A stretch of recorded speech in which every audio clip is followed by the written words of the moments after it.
விருப்பமின்மை, அக்கறையின்மை. Okay. ஒரு வேலையை நம்ம செய்ய முடியல அப்படின்னு சொல்கிறோன்னா உங்களுக்கு அதில் விருப்பம் இல்லைன்னு தான் அர்த்தம். இதுதான் உளவியல் பூர்வமான உண்மை. ஓகே, ஏற்கனவே பெரியவங்க சொன்னது தான். நீங்களே செக் பண்ணி பார்த்தா தெரியும். அது எக்ஸாம்பிளோடு சேர்த்து சொல்கிறேனே, ஃப்ரெண்ட்ஸுங்களோட உக்காந்து மணிக்கணக்காக அரட்டை அடிக்க முடியும்.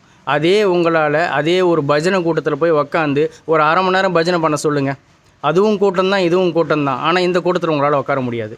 சேம் ஒரு நாளைக்கு 5 மணி நேரம் 6 மணி நேரம் உங்களால் ஸ்க்ரீனில் டைம் ஸ்பெண்ட் பண்ண முடியும். அதே ஸ்க்ரீனில் ஏதோ ஒரு டிவோஷனல் ஐட்டத்தை பார்க்க சொல்லுங்கள், அவங்களால முடியாது.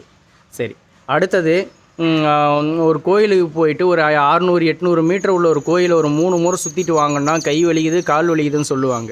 ஆனால் அவங்களே பக்கத்தில் இருக்க கிரவுண்டில் தன்னுடைய சகாக்களோட ஜாலியாக பேசிவிட்டு அந்த கிரவுண்டை 10 முறை ரவுண்ட் அடிப்பாங்க.